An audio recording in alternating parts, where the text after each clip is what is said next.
Olá, muito boa noite.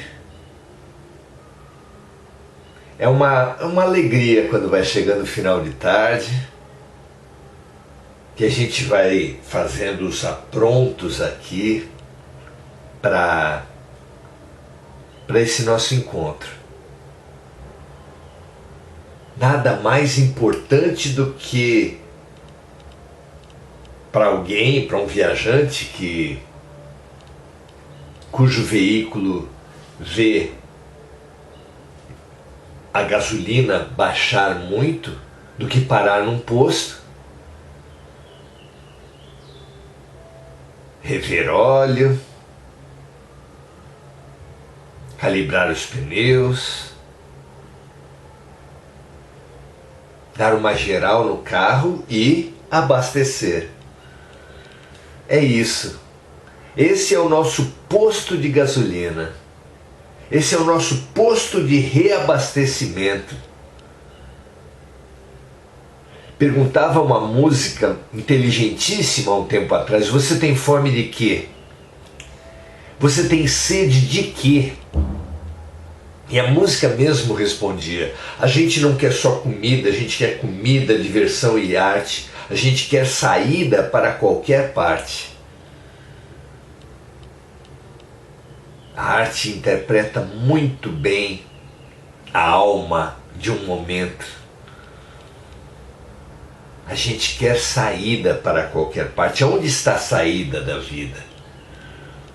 Onde estão as respostas, as soluções?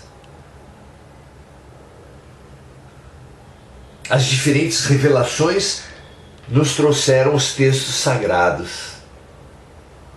E os textos sagrados são todos sagrados.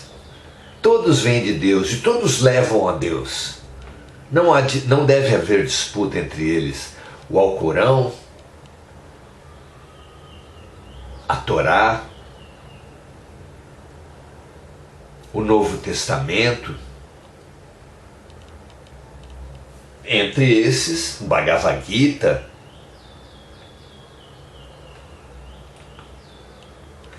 Entre esses, o Livro dos Espíritos. Não melhor, nem pior do que ninguém, mas olha, vale a pena. Vale a pena não apenas ler, reler, mas estudar.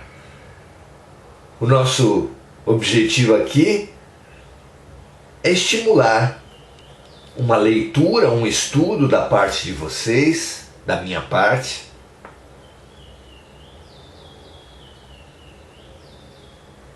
Pela certeza do conteúdo positivo que ele tem, e fazer um estudo, uma leitura com base no conhecimento, claro, para melhorar o nosso conhecimento, mas para melhorar o nosso autoconhecimento. É um tripé: conhecimento, autoconhecimento e prática do bem. Esses são os princípios desse nosso trabalho. Esses são os princípios da nossa evolução espiritual. E é com eles que a gente vai para os estudos de hoje. Estamos no capítulo 6, que estuda a vida no mundo espiritual. O item é lembrança da existência no corpo físico. Vamos estudar aqui as lembranças, as rememorações e a capacidade de se auto-observar. Vamos ver o que a gente alcança no nosso estudo de hoje. A questão é número 304. Vejam vocês, nesses nossos estudos aqui, já alcançamos 304 questões das 1019 que contém esse fabuloso livro, uma fabulosa e extensa entrevista dos Espíritos de Luz, promovida por Allan Kardec. Hoje, então, na 304, Kardec pergunta assim: o espírito recorda-se da sua existência no corpo físico? O contexto é a reentrada do espírito na pátria espiritual após o fenômeno morte. E a pergunta é se o espírito se recorda da sua existência, que acabou de ter, no corpo físico. E a resposta é sim, pelo fato de já ter vivido muitas vezes na Terra, o espírito lembra-se do que foi e do que fez como homem. Algumas vezes essa lembrança lhe faz rir, porque ele sente pena de si mesmo. E Kardec comenta assim: o mesmo ocorre com um homem que, ao atingir a idade da razão, a maturidade, ri das loucuras que cometeu na juventude ou das ingenuidades da sua infância.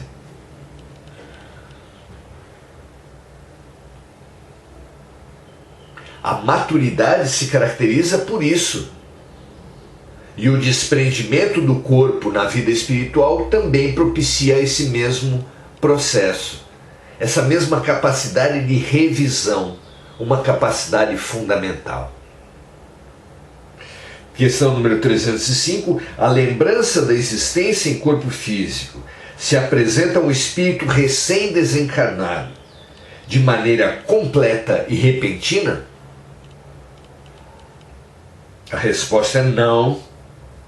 A lembrança lhe surge pouco a pouco, como algo que sai de um nevoeiro, e à medida que nessa lembrança ele fixa a sua atenção.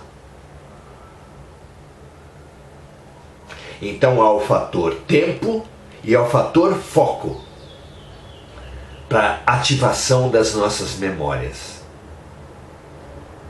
O tempo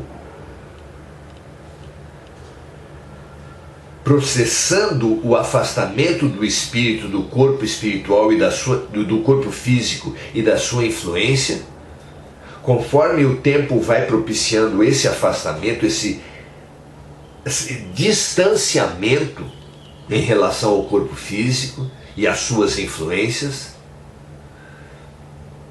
e também na medida do foco. Vamos estudar essa questão do foco.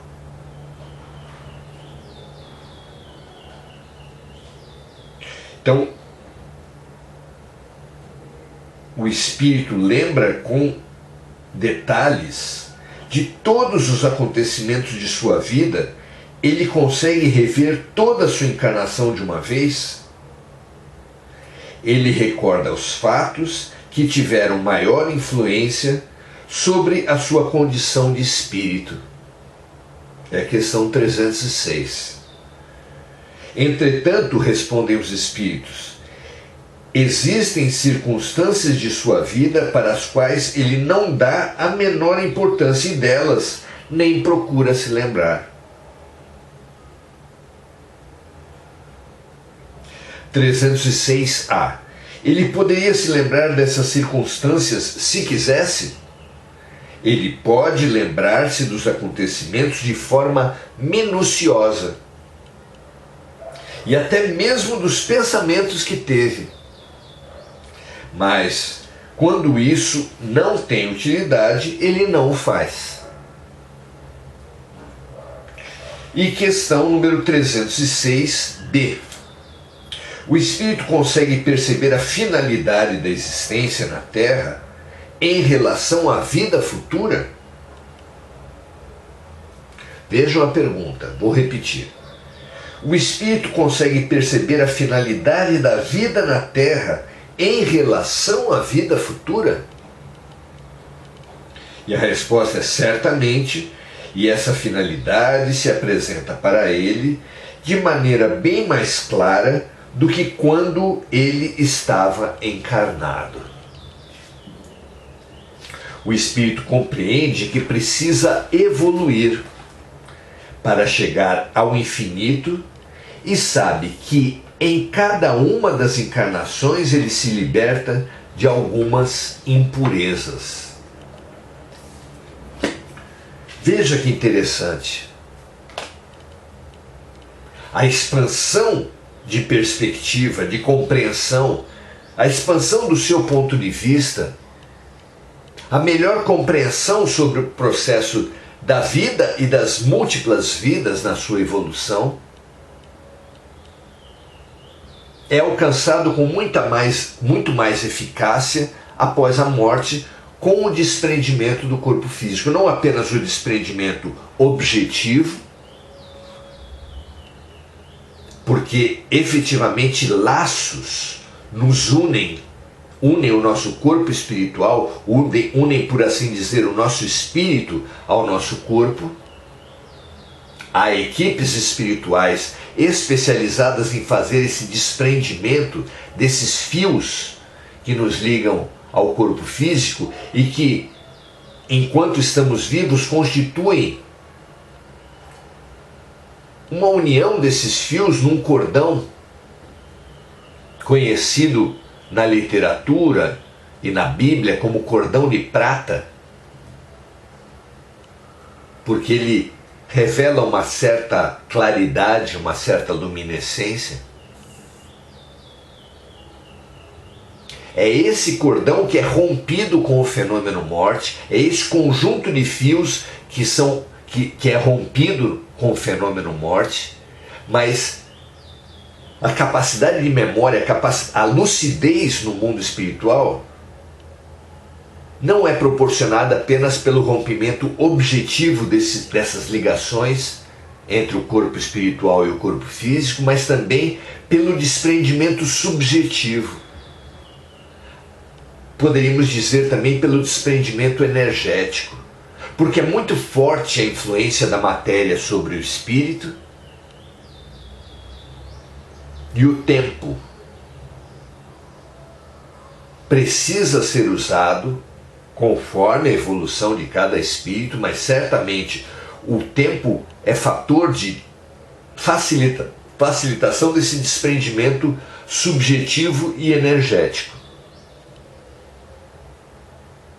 É preciso de um espaço de tempo para que essas repercussões da vida física sobre o espírito, sobre o corpo espiritual, se desvaneçam, se diluam. E isso dá uma influência grande sobre o que o espírito lembra e sobre a capacidade do espírito de rever e de perceber o sentido da vida, o sentido dessa última vida, e lembrar até, com o passar do tempo, de uma ou outra vida mais significativa que tiver tido no passado. Realmente a memória e a postura, a revisão da vida, cumprem um papel fundamental no nosso processo evolutivo. Não é à toa que antes de encarnar, que no processo da encarnação, há uma revivescência do espírito através do corpo no útero, no processo de gravidez, durante o qual nós vamos revivendo fase a fase a história da vida na Terra e a história da vida em nossa vida. A ciência aponta, a própria ciência reconhece que a vida surgiu na água e não é em outro meio que nós vivemos durante a gravidez. Nós vivemos na água durante a gravidez, a ponto de termos rabo e desenvolvermos até guelras.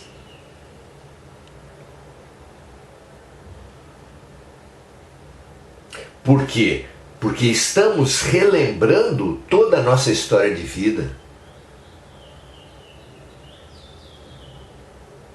Braços curtos, rabo, parecemos mais répteis até uma certa altura da vida. Antes disso, parecemos girinos, como espermatozoides, e nas primeiras fases da vida intrauterina. Depois, lagartos, répteis. Depois nos cai o rabo e vamos parecendo cada vez mais com símios, perdendo as guelras, perdendo o rabo.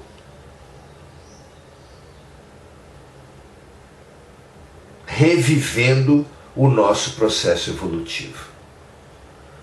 Da mesma forma, na ida, revivemos na volta.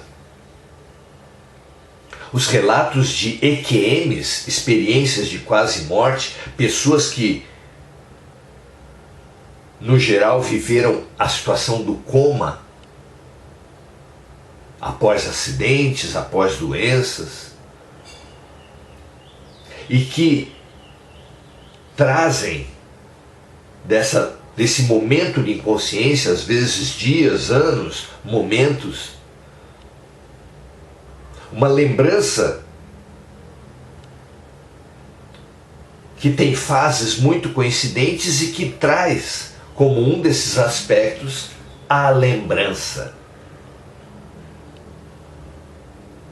Por alguns segundos o tempo não é medido, não é sentido como na Terra. Por algum tempo, o espírito que vive a experiência de quase morte repassa os principais fatos de sua vida. E essa vivência é tremendamente impactante. É muito responsável pela espécie de renascimento que sente todo aquele que passa por uma EQM.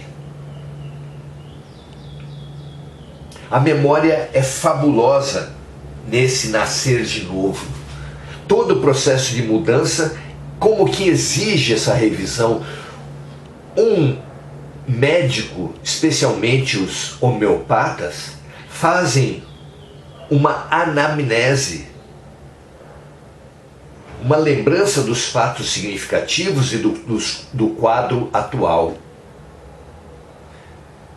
No processo psicoterapêutico isso também acontece, uma revivência, uma relembrança dos fatos mais significativos desde a infância. Acontece mais ainda no processo da hipnose.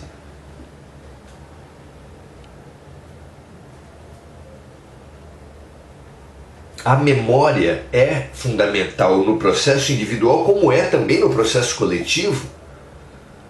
A importância de uma coletividade conhecer e reconhecer sua cultura, seus ancestrais, a sua história. Porque a história nossa nos situa, nos dá capacidade de aprimoramento, de melhoramento. E assim é que todo o processo de cura, de mudança, de evolução, pressupõe essa revisão. Dedicarmos-nos a isso sem afundarmos no passado é uma ferramenta fundamental para todos nós. Não podemos fazer anamneses, psicoterapias, hipnoses ou estudos da história para ficarmos saudosistas, para ficarmos paralisados no passado, mas para aprendermos e nos impulsionarmos ao presente. E assim construirmos o nosso futuro.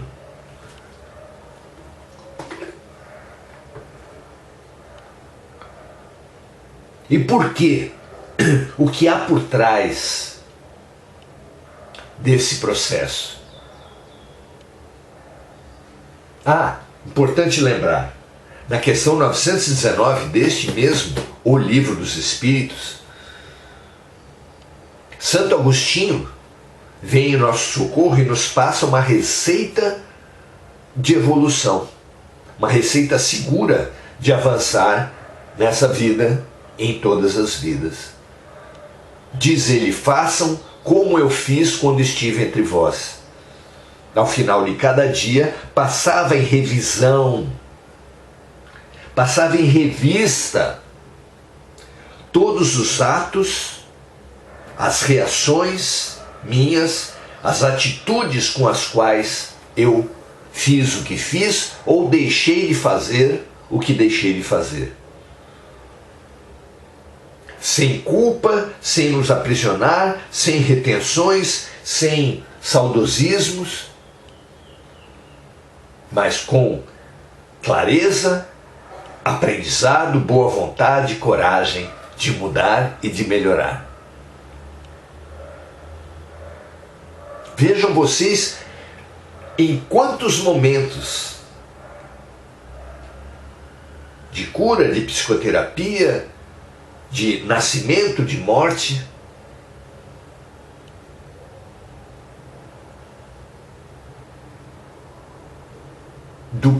do próprio dia a dia, como é fundamental a capacidade de rememorar, reviver, aprender em desapego, mas com boa vontade, para imediatamente reparar os erros, como Jesus incitou: reconcilia-te já com o teu adversário enquanto estás a caminho. Para isso é preciso ter essa consciência, ter essa revisão. E tudo isso, especialmente a receita de Santo Agostinho, que é diária, nos traz um exercício fundamental para uma atitude perante a vida que precisamos buscar imediatamente. É a capacidade de autoobservação. Meus amigos, isso não tem nada de pouco por ser simples. Ao contrário, é muito, exatamente por ser simples. Evolui muito mais quem tem capacidade de observação. De outra forma, fica sem olhos de ver e sem ouvidos de ouvir, como proclamou o profeta e confirmou Jesus, aquele que vive apegado, que vive envolvido emocionalmente com a sua vida. O envolvimento emocional, o apego, nos retiram a capacidade de discernimento, de percepção, de análise, de reflexão. O envolvimento emocional boicota a reflexão e, portanto, boicota o crescimento, porque sem reflexão não pode haver crescimento. E o contrário disso, a capacidade de nos observarmos, sim, nos processos terapêuticos, mas dia a dia, como receitou Santo Agostinho, nos dará cada vez mais capacidade de nos avaliar a cada decisão. Tomamos uma decisão, já surge como hábito, como ferramenta adquirida, essa análise. Se foi a melhor, se prejudicamos alguém, se há algo para melhorar, se há algo para aprender. Momento a momento isso pode e deve ser feito. E quando tivermos realmente incorporado essa decisão, ela vai se antecipar.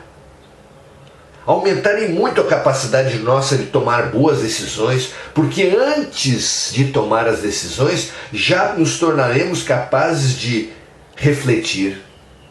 Será que isso vai prejudicar alguém?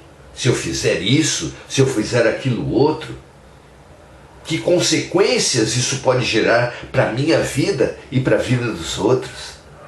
Quem faz essa pergunta automaticamente, de tanto refletir sobre os seus avanços, sobre os seus retrocessos, sobre as suas conquistas, sobre as suas falhas, sobre as suas luzes, sobre as suas sombras.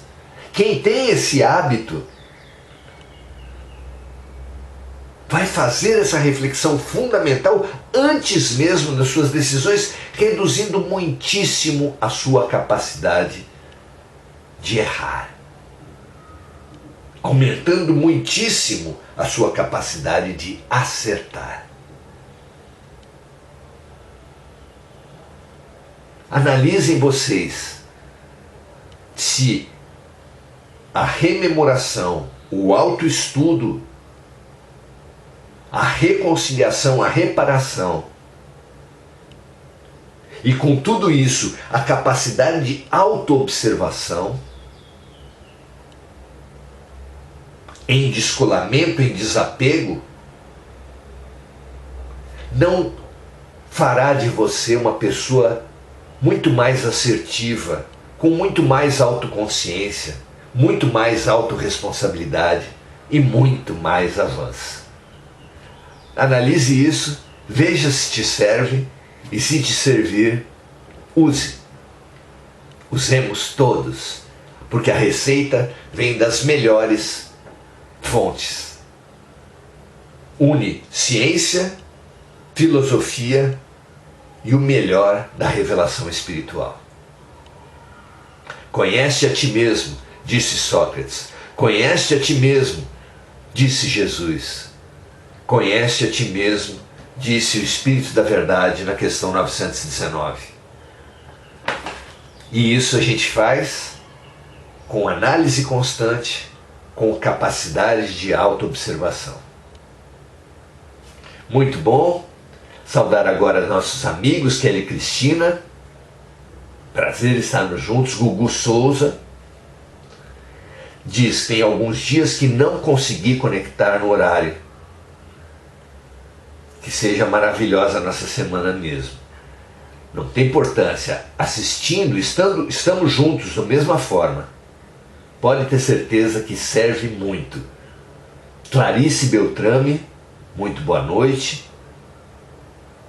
Gugu expressando sempre sua gratidão.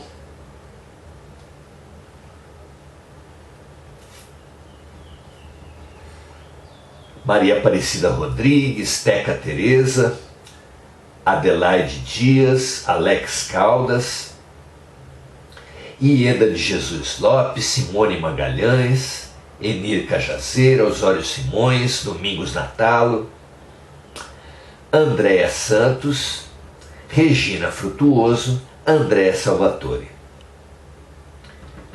Não vou deixar de estimulá-los à multiplicação.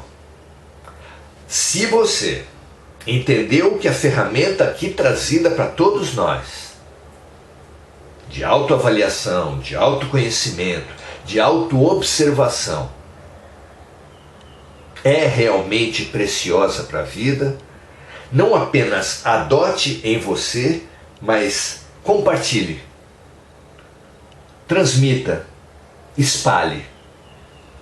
Num mundo, especialmente um mundo de tantas sombras, espalhar luz é a coisa mais importante. Muita paz e muito bem para todos vocês. Amanhã, 18 horas, estaremos aqui continuando o nosso estudo. Quem sabe com mais uma ferramenta preciosa. Grande abraço, prazer vê-los e até amanhã.